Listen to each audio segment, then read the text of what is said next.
નમસ્કાર દર્શક મિત્રો, હું યોગેશ પટેલ લાઈવ ભરૂચ ન્યૂઝ ચેનલમાં આપનું સ્વાગત કરું છું. નિહાળી આજના સમાચાર. જંબુસરના દેવકુઈ ગામે એક ગંભીર અકસ્માત સર્જાયો હતો. આ ઘટનામાં 11 વર્ષીય બાળકીનું કરુણ મોત નીપજ્યું હતું, જ્યારે વાહન ચાલક અકસ્માત કરી ફરાર થઈ ગયો હતો. જંબુસરના દેવકુઈ ગામે આજે એક ભયાનક અકસ્માત સર્જાયો હતો. પૂરપાટ ઝડપે આવતા એક સિમેન્ટ કોન્ક્રીટ મિક્સર મશીને પલટી મારતા માર્ગ પર 3 વાહનો અને એક કેબિનને અડફેટે લીધા હતા. આ કરુણ ઘટનામાં 11 વર્ષીય બાળકી હેતલબેન છત્રભાઈનું ઘટના સ્થળે મોત નીપજ્યું હતું, જ્યારે અન્ય 2 વ્યક્તિઓ ગંભીર ઈજાઓના કારણે હોસ્પિટલ ખસેડવામાં આવ્યા હતા.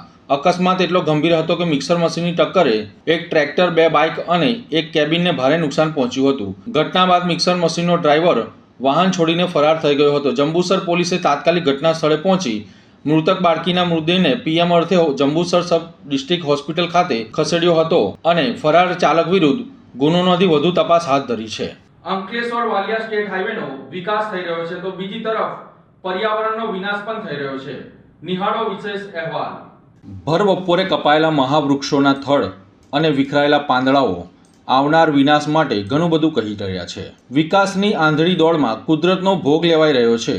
અંકલેશ્વરથી વાલિયા ચોકડીથી વાલિયા સુધીનો આ માર્ગ જે ગઈકાલ સુધી ઘટાદાર વૃક્ષોની શીતલ છાયામાં લપેટાયેલો હતો, જે આજે સ્મશાન જેવો ભાસી રહ્યો છે. આપણે અહીંયા વાત કરી રહ્યા છે અંકલેશ્વરથી વાલિયાને જોડતા માર્ગને 4 માર્ગીય કરવાનું કામની શરૂઆત કરવામાં આવી છે. આ માર્ગને 33.30 કરોડના ખર્ચે 4 માર્ગીય કરવામાં આવી રહ્યો છે.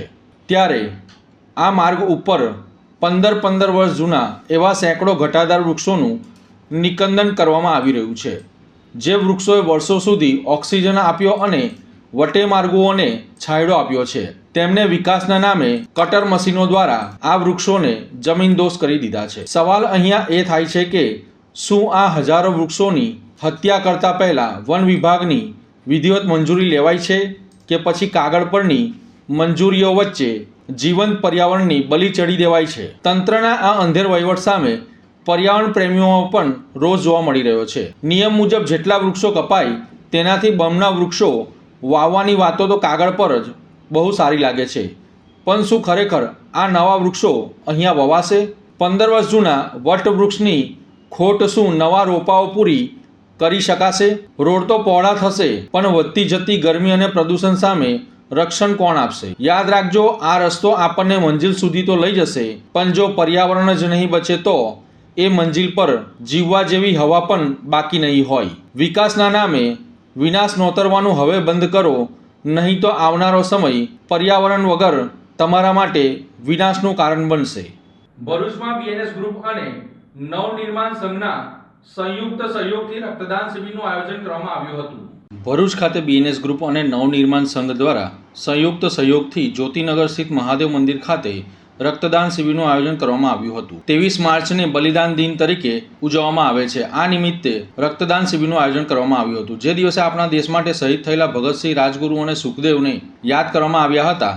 આ અવસરે યુવાનોમાં દેશભક્તિનો જુસ્સો અને સેવા ભાવના સ્પષ્ટપણે જોવા મળી રહી હતી. શિબિરમાં 50થી વધુ બોટલ રક્તદાન એકત્રિત કરવામાં આવ્યું હતું, જે જરૂરિયાતમંદ દર્દીઓ માટે ઉપયોગી સાબિત થશે. આ પ્રસંગે યુવાનો દ્વારા માનવ સેવા માટે આગળ આવવાની ભાવના પણ વ્યક્ત કરવામાં આવી હતી, તેમજ આવનારા સમયમાં આવા સેવાકીય કાર્યો વધુ પ્રમાણમાં યોજવાના સંકલ્પો લેવાયા હતા. આ કાર્યક્રમ દરમિયાન પૂર્વ ભાજપ યુવા મોરચાના પ્રમુખ ઋષભ પટેલ, બીએનએસ ગ્રુપના પ્રમુખ કિરીટ પટેલ તથા સંસ્થાના અન્ય સભ્યો ઉપસ્થિત રહી કાર્યક્રમને સફળ બનાવ્યો હતો. નમસ્કાર, મારું નામ કિરીટ પટેલ છે. હું બીએનએસ ગ્રુપનો પ્રમુખ છું.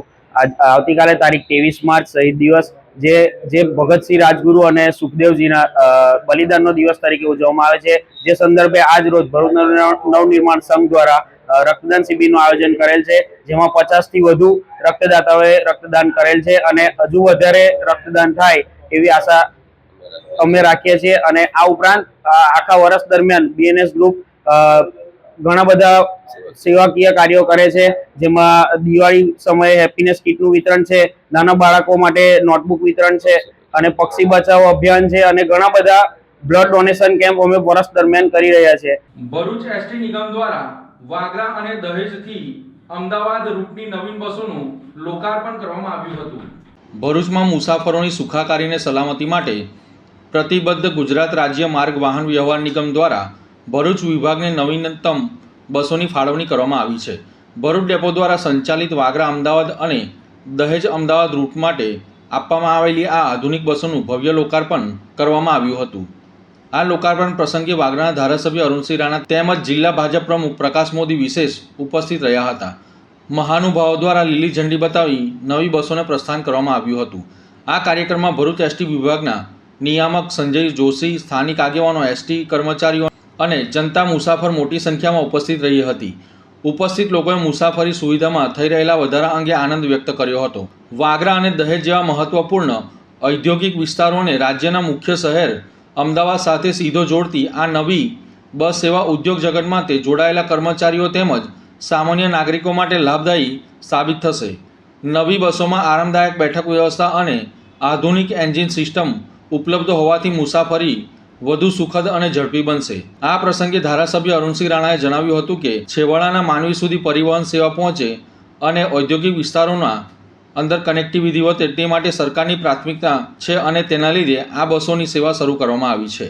ગુજરાત સરકાર, અમારા ભૂપેન્દ્ર પટેલની સરકાર, ડેપ્યુટી સીએમ હર્ષ સંઘવીજી અને નરેન્દ્ર મોદીજીનું નેતૃત્વ અને દેશના ગૃહમંત્રીનું નેતૃત્વ અને ભારતીય જનતા પાર્ટીના સરકાર આજે ભરૂચ જિલ્લામાં વાગરા મત વિસ્તારમાં વાગરાથી અમદાવાદ દહેજથી ગાડીઓ આજે બે અમને મળેલી છે તેનો અમને આનંદ છે.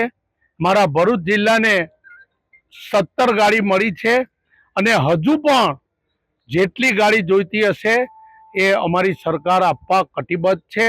182 ગાડીનું લોકાર્પણ ભૂપેન્દ્ર પટેલ સાહેબ અને ધારાસભ્ય હસ્તક કરવામાં આવ્યું છે.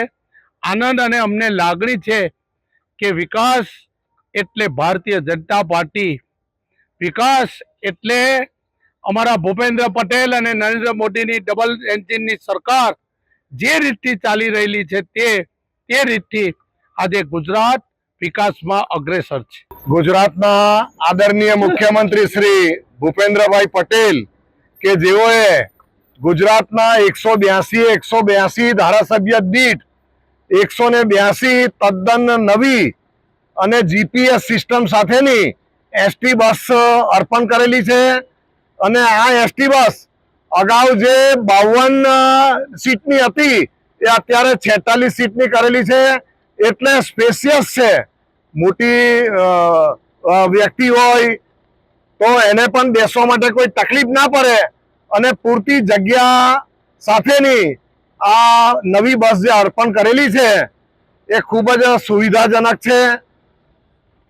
આદરણીય નરેન્દ્રભાઈ મોદી, દેશના યશસ્વી વડાપ્રધાન કે જેઓ ભારતને વિકસિત ભારત બનાવવા માંગે છે 2047 સુધીમાં, અને એમાં દેશના સમગ્ર રાજ્યોનો વિકાસ પણ ઈચ્છે છે, ત્યારે ગુજરાતમાં પણ 182 નવી એસટી બસો આપી અને આદરણીય મુખ્યમંત્રીશ્રીએ આજે લોકાર્પણનો કાર્યક્રમ કર્યો હતો. અને આજે ભરૂચમાં પણ કુલ 17 એસટી બસો આપવામાં આવી છે અને એનું પણ લોકાર્પણ થયું છે. એટલે સૌ ભરૂચ જિલ્લાના સૌ લોકોને ખૂબ ખૂબ અભિનંદન પાઠવું છું. અંકલેશ્વરના અમન માર્કેટમાં ગોડાઉન માલિકો દ્વારા બાંધકામના નિયમ વિરુદ્ધ ગેરકાયદેસર રીતે મોટા અને તોતિંગ દરવાજાઓ બેસાડી દીધા છે. અમન માર્કેટમાં આવેલ 1 થી 11 નંબરના ગોડાઉનના માલિકોએ મુખ્ય માર્ગ તરફ જ ગેરકાયદેસર રીતે મોટા ગેટ બનાવીને દરવાજા રાખ્યા છે. જ્યારે બાંધકામના નિયમ મુજબ જ્યાંથી એન્ટ્રી ગેટ હોય ત્યાં જ ગોડાઉનમાં પ્રવેશવા માટે ગેટ કે દરવાજા બનાવવા પડે. તેમ છતાં પણ 1 થી 11 નંબરના ગોડાઉન માલિકો દ્વારા ગેરકાયદેસર રીતે મુખ્ય માર્ગ તરફ મોટા ગેટ બનાવી દીધા છે, જેને લઈને ગોડાઉન માલિકો દ્વારા પોતાના ગોડાઉનમાં આવતા વાહનો રોડ પર જ પાર્ક કરીને અડચણરૂપ બને છે.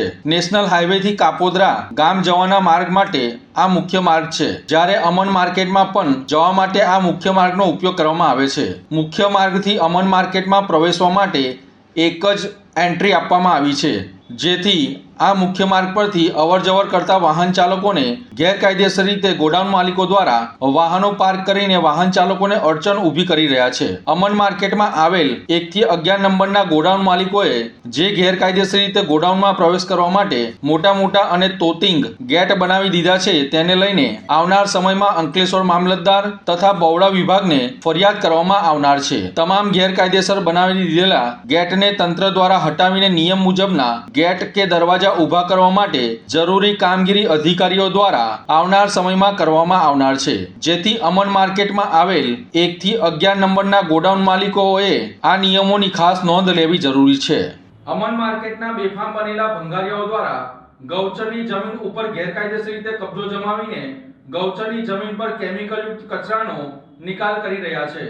અમન માર્કેટ જાણે કૌભાંડોનું માર્કેટ બની ગયું હોય તેવું લાગી રહ્યું છે. આજે આપણે વાત કરીશું અમન માર્કેટના ભંગારીયાઓ દ્વારા ગૌચરની જમીન ઉપર ગેરકાયદેસર રીતે કબજો જમાવ્યો છે તે અંગેની. અમન માર્કેટમાં આવેલ જૂના સર્વે નંબર 237 જે હાલ નવા સર્વે નંબર મુજબ 302 ની ગૌચરની જમીન છે. આ ગૌચરની જમીન ઢોરચરણ તેમજ પશુઓના ઉપયોગ માટેની હોય છે. તેમ છતાં કાપોદ્રા પંચાયતની બેદરકારીના લીધે અમન માર્કેટના બેફામ બનેલા ભંગારીયાઓ દ્વારા ગેરકાયદેસર રીતે ગૌચરની જમીન પર કબજો જમાવીને આ ગૌચરની જમીન પર કેમિકલયુક્ત મોટી ટાંકીઓ તેમજ પ્લાસ્ટિક વેસ્ટ, પ્લાસ્ટિકના કેબલો અને રાત્રિના સમયે કેમિકલયુક્ત કચરો સળગાવી ગૌચરની જમીનને નુકસાન પહોંચાડી રહ્યા છે. સૂત્રો પાસેથી મળતી માહિતી મુજબ આ ગૌચરની જમીનનો ભંગારીયાઓ જે ઉપયોગ કરી રહ્યા છે તે માટે હપ્તા કોણ ઉઘરાવી રહ્યું છે અને ગૌચરની જમીન પર ગેરકાયદેસર રીતે કબજો જમાવીને બેઠેલા ભંગારીયાઓ કોને આ ગૌચરની જમીનનું ભાડું ચૂકવી રહ્યા છે તે અંગે વિશેષ અહેવાલ આવનાર સમયમાં રજૂ કરવામાં આવશે. અંકલેશ્વરના જૂના બોરબાઠા બેટ ગામેથી વિદેશી દારૂના જથ્થા સાથે બુટલેગરની ભરૂચ એલસીબી પોલીસે ધરપકડ કરી છે. અંકલેશ્વર તાલુકાના જૂના બોરબાઠા બેટ ગામેથી ભરૂચ એલસીબીની ટીમે 1 લાખ રૂપિયાના વિદેશી દારૂના જથ્થા સાથે બુટલેગરની ધરપકડ કરી એક શખ્સને વોન્ટેડ જાહેર કરી કાયદેસરની કાર્યવાહી હાથ ધરી છે. ભરૂચ એલસીબીની ટીમ અંકલેશ્વર વિસ્તારમાં પેટ્રોલિંગમાં હતી તે સમય દરમિયાન જૂના બોરબાઠા બેટ ગામનો ઉક્કડ મગન વસાવાએ વિદેશી દારૂનો જથ્થો ઘરની પાછળના ભાગે સંતાડેલ હોવાની બાતમી મળી હતી. જે મળેલી બાતમીના આધારે એલસીબીની ટીમે રેડ કરતા ઘરના પાછળના ભાગેથી વિદેશી દારૂનો જથ્થો મળી આવ્યો હતો. પોલીસે 1 લાખ રૂપિયા ઉપરાંતનો વિદેશી દારૂનો જથ્થો જપ્ત કરી ઉક્કડ વસાવાની ધરપકડ કરી હતી અને વિદેશી દારૂનો જથ્થો આપી જનાર નવા ગામના મિતેશ નામના ઈસમને વોન્ટેડ જાહેર કરી તેની વિરુદ્ધ અંકલેશ્વર એ ડિવિઝન પોલીસ મથકમાં ફરિયાદ નોંધવામાં આવી છે. ભરૂચ જિલ્લામાં સ્થાનિક સ્વરાજની ચૂંટણીને લઈને ભાજપ પ્રદેશ મહામંત્રી ડોક્ટર પ્રશાંત કોરાટે ભરૂચ ખાતે બેઠક યોજી હતી. ભાજપે સ્થાનિક સ્વરાજની ચૂંટણીઓ માટેની તૈયારીઓ પૂરજોશમાં શરૂ કરી દીધી છે. વિધાનસભા સત્ર પૂર્ણ થયા બાદ 25 માર્ચ પછી ગમે ત્યારે ગુજરાતમાં ચૂંટણીની જાહેરાત થઈ શકે છે.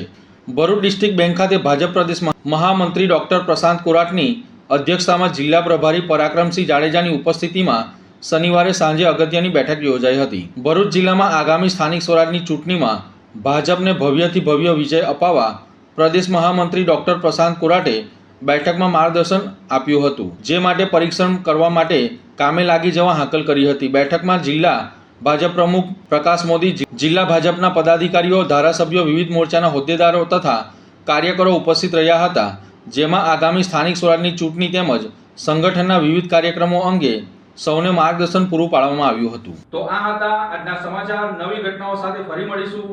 ત્યાં સુધી જોતા રહો લાઈવ ભરૂચ ન્યૂઝ ચેનલ. નમસ્કાર.